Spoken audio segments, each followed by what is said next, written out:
Welcome back with another exciting video. जैसा कि आप लोग जानते हैं कि भाई मैंने अपना नया सीरीज 70 पिछले दिनों लिया है, तो अभी इसको ऑलमोस्ट चलाए हुए जो है मुझे 500 किलोमीटर होने वाले हैं। तो 500 किलोमीटर के बाद मेरा एक्सपीरियंस कैसा रहा आप लोगों के साथ शेयर करने जा रहा हूँ।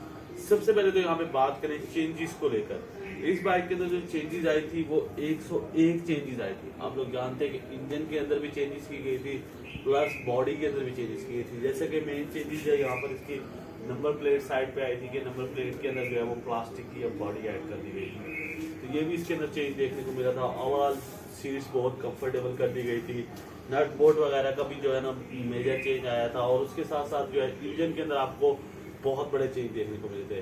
पर एक्चुअल में ये चेंज क्या प्रैक्टिकली भी वर्किंग है या नहीं, ये मैं आज की वीडियो में आपको बताने वाला हूँ। और मैंने होंडा 70 ही क्यों परचेज किया, इसका भी रीजन आप लोगों के साथ शेयर करूंगा। क्योंकि बहुत सारे लोग मुझसे पूछ रहे थे कि भाई काफी लोग जो है वो आप तो हमें दूसरी बाइक बहुत ज्यादा रिकमेंड करते हैं वीडियोस के अंदर, तो आपने खुद जो है वो होंडा 70 को ही क्यों प्रेफर किया।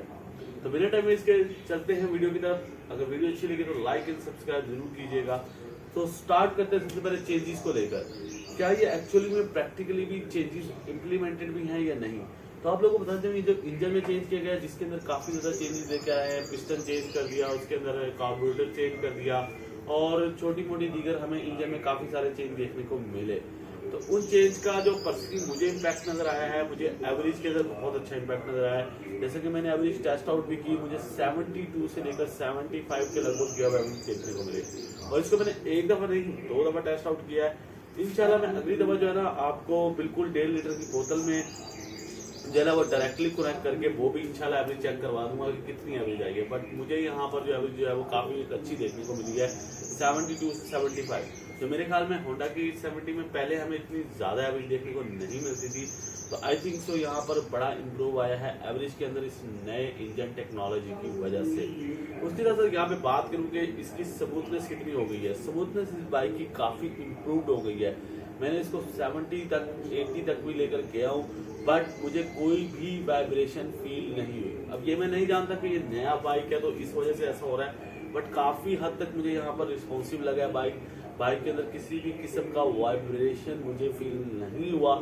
बहुत ही मिनिमम था जब 80 के ऊपर मैं गया, और उससे पहले तो मुझे पता ही नहीं चला कि भाई बाइक के अंदर वाइब्रेशन भी है। बट यहाँ पर कहा जाता है कि होंडा की जो 125 है वो भी आफ्टर 60-70 वाइब्रेशन प्रोड्यूस करने लगता है। बट ये बाइक स्टिल मुझे काफी ज्यादा इम्प्रूव लगा प्रीवियस मॉडल से, क्योंकि मैं प्रीवियसली भी होंडा का 70 यूज कर रहा हूँ जो कि 40-50 के बाद वाइब्रेट करने लगता है। But the thing is that कि इस बाइक ने इतना ज्यादा आपको अच्छा एक्सपीरियंस देंगी कि आपको बिल्कुल स्मूथ एक्सपीरियंस मिलेगा। अब ये मैं नहीं जानता कि ये नया होने की वजह से ऐसा है या आपको जो है इस वजह से मिलेगा। नेक्स्ट इज इसके ग्राफिक्स जो है वो मेरे ख्याल में काफी अच्छे ग्राफिक्स बनाए गए हैं। अभी तो मैंने इसके ऊपर पेपरिंग करवा ली है, बट जो है ना अगर आपको पेपरिंग के हवाले से भी गाइड करता जाऊँ, अगर आपने पेपर करवाना है आप फुल फ्लैश पेपर करवाएं, आप इसको हाफ वाला पेपर ना करवाएं क्योंकि वो जल्दी उतर जाता है। और ये जो इसके ये आपको लोगो मिल रहा है, इसको कभी भी इसके एरिया को ना कटवाएं, क्योंकि इसके एरिया को आप कटवाएंगे तो यहाँ पर फिर आपको थोड़ी बबलिंग फील होगी। तो इसलिए जब भी लेमिनेशन करवाएं तो पूरा पेपरिंग कराएं और ये हिस्सा कभी भी कट ना करवाएं, ये मेरी पर्सनल रिकमेंडेशन है। तो गाइस ग्राफिक्स की बात करूं, ग्राफिक्स बहुत ही खूबसूरत बनाए गए हैं, क्योंकि इस साल के ग्राफिक्स जो है वो काफी डिसेंट रखे गए हैं। आप देख सकते हैं पिछले साल के जो किसी बर्ड के पर के मान के बनाए गए थे और वो बहुत ही ज्यादा जो है ना यहाँ तक फील कर रहा था, बट इस दफा जो है इन्होंने काफी इम्प्रूव किया है और काफी सिंपल से आपको ग्राफिक्स देखने को मिलेंगे। तो ऑल इन वन अगर मैं सीट्स की बात करूं, सीट्स काफी कंफर्टेबल हैं। मैंने तकरीबन इसके ऊपर 50 किलोमीटर का सफर भी एक दिन में तय करके देखा, 70 किलोमीटर का भी एक दफा मैं गया हूँ। तो मेरे ख्याल में सीट्स मुझे काफी कंफर्टेबल लगी। कोई भी किसी किस्म की मुझे थकावट जो है वो जो कहने में आते हैं कि भाई इसमें थकावट बहुत ज्यादा हो जाती है, तो मुझे फिलहाल इसमें कोई थकावट फील नहीं हुई। ऑल इन वन एक अच्छा पैकेज। अगर प्राइस वाइज बात करूँ तो इस वक्त जो है वो इसकी कीमत चल रही है 97,000 97,500 के लगभग चल रही है। तो प्राइस वाइज मेरे ख्याल में थोड़ा सा 10-1 हज़ार जो है वो अभी फिलहाल ये एक्सपेंसिव जरूर हो चुका है। अब इम्पोर्टेंट क्वेश्चन ये है कि भाई आपने ये वाला बाइक क्यों प्रेफर किया। आप तो हमें वीडियोस में और भी बाइक्स कहते हैं, जैसे गनी की बाइक्स कहता हूँ मैं, ग्रेस की बाइक्स काफी ज्यादा रिकमेंड करता हूँ आप लोगों को, यूनाइटेड की, रोड प्रिंस की, और उसके साथ साथ और भी DYL की काफी सारे बाइक जो मैं आप लोगों को वीडियोस में रिकमेंड करता हूँ। तो गाइस आप लोगों को बताता जाऊँ कि ये बाइक जो है ना ये एक तरफ खड़ा है और वो तमाम बाइक एक तरफ खड़े हैं। अब तक इसकी रीजन क्या है? इसकी रीजन ये है कि भाई होंडा की क्वालिटी को फिलहाल तक जो है वो कोई भी बाइक मीट नहीं कर सकता। जो इसकी परफॉर्मेंस है वो कोई भी बाइक नहीं दे सकता। But the thing is that के वो बाइक जो है आपको काफी ज्यादा चीप मिलते हैं as compare to this bike. वो बाइक आपको मिल जाएंगे 60,000 मैक्सिमम 65,000 में।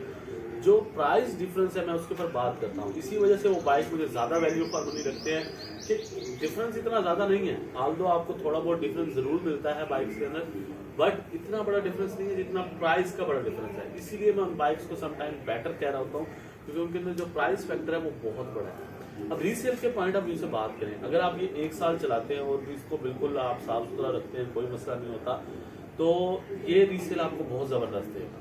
ये मैक्सिमम जो है वो अगर आप इसको साफ सुथरा रखते हैं तो 15,000 रुपये आपको कट आउट कर देगा with in a 1 year. But China की बाइक में मसला ये है कि वो आपको 50% लेस हो जाती है। अगर 60,000 की बाइक ली है तो 30,000 की 1 साल बाद सेल होती है साफ सुथरी कंडीशन की। तो ये भी एक बड़ा फैक्टर है कि ये रीसेल आपको बहुत अच्छी देता है। अगर आप होंडा का 70 लेते हैं तो ये आपको जबरदस्त रीसेल प्रोवाइड करता है। तो ये मुझे इसका काफी प्लस पॉइंट लगता है। ऑल इन वन बाइक बहुत काफी ज्यादा जबरदस्त है और काफी ज्यादा इम्प्रूव भी कर दिया गया है 2022 के अंदर। बट अगर मैं यहाँ पर कोई कमियां निकालना चाहूँ तो कमियां भी थोड़ी बहुत मुझे फील होती है। तो ये मीटर की लुक काफी ज्यादा ओल्ड फैशनड है और इसके अंदर कोई भी नया डिजाइन नहीं लाया गया स्टिल अभी तक। और यहाँ पर ये जो इंडिकेटर है ये भी हमें स्टिल बहुत ही पुराने देखने को मिल रहे हैं। और ये जो पोस्चर है इसका ओवरऑल वो भी काफी ओल्ड है। सिर्फ यहाँ पर जो इंजन में चेंजेस करके और ये थोड़ा बहुत ग्राफिक चेंज करके आप लोगों को बेवकूफ बनाया गया है। मैं स्टिल यही कहना चाहूंगा, थोड़े बहुत चेंजेस किए गए हैं, थोड़े बहुत इंप्रूवमेंट्स देखने को मिले हैं, माइनर इंप्रूवमेंट्स हैं। अगर आपके पास 21 मॉडल है 20 मॉडल है तो मैं आप लोगों को बिल्कुल भी रिकमेंड नहीं करूंगा कि आप 22 मॉडल की तरफ मूव करें। अदरवाइज आपकी पर्सनल प्रेफरेंसेस जो हैं, आप नई शेप को एंजॉय करना चाहते हैं तो ये योर चॉइस।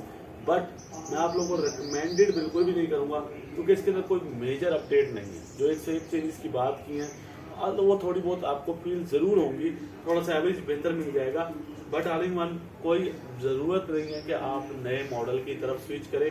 हाँ, आपकी अगर प्रेफरेंस है कि आपको नया मॉडल ही लेना है तो फिर आप मूव कर सकते हैं। अगर मैं इसके चलाने के हिसाब से बात करूँ तो क्या अभी तक मुझे कोई प्रॉब्लम फेस हुआ है तो स्टिल मैं आपको बताऊं 500 किलोमीटर ये बाइक हो चुका है और मुझे अभी तक किसी किस्म का कोई बड़ा मेजर प्रॉब्लम फेस नहीं हुआ।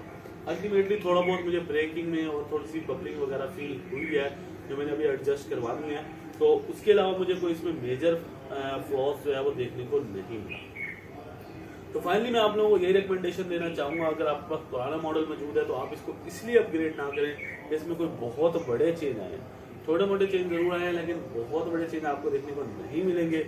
और इंशाल्लाह मैं 1000 के बाद जो है वो एक अच्छा आपको रिव्यू दोबारा प्रोवाइड करूंगा कि 1000 किलोमीटर के बाद मुझे कैसा ये फील हुआ, ट्यूनिंग वगैरह करवा के उसके बाद ये परफॉर्मेंस कैसा दे रहा है। इंशाल्लाह टॉप स्पीड टेस्ट पे भी मैं जाऊंगा। मैंने इसको मोस्टली 80 तक चला के देखा है, इसके ऊपर मैं अभी नहीं लेकर गया क्योंकि अभी इसकी ट्यूनिंग भी नहीं हुई है। तो इंशाल्लाह देखेंगे कि टॉप स्पीड ये कितनी देता है। 120 का इसका मीटर है, बट देखेंगे कि टॉप स्पीड ये कितनी आपको दे सकता है। तो फाइनली यही सब कुछ था इस बाइक के बारे में। तो होप सो आज की वीडियो आपको अच्छी लगी होगी। इंशाल्लाह एवरेज टेस्ट भी आप लोगों के लिए कंप्लीट लेकर आऊंगा जिसमें हम यहाँ पर जो है वो बोतल्स को 1.5 लीटर की बोतल को हाथ में पकड़कर आपको दिखाऊंगा कि कितना किलोमीटर एक्चुअल में ये रन कर सकता है। तो होप सो आज की वीडियो आपको अच्छी लगी होगी। कंप्रोमाइज वीडियो थी कि मैंने इस बाइक को क्यों परचेज किया और प्लस मुझे इसके क्या क्या प्लस पॉइंट्स लगे और क्या क्या नेगेटिव पॉइंट्स लगे, सब आप लोगों के साथ शेयर किए। इंशाल्लाह 1000 के ऊपर भी आपके साथ एक फुल फ्लैज वीडियो शेयर करूंगा जो आपको जो है वो काफी बेटर जो है आइडिया दे देगी इस बाइक से रिलेटेड। होप सो आज की वीडियो आपको अच्छी लगी लाइक सब्सक्राइब और शेयर जरूर करें, हमारा हौसला इसी तरह बढ़ाते रहे। इंशाल्लाह अगली वीडियो में हाजिर होऊंगा।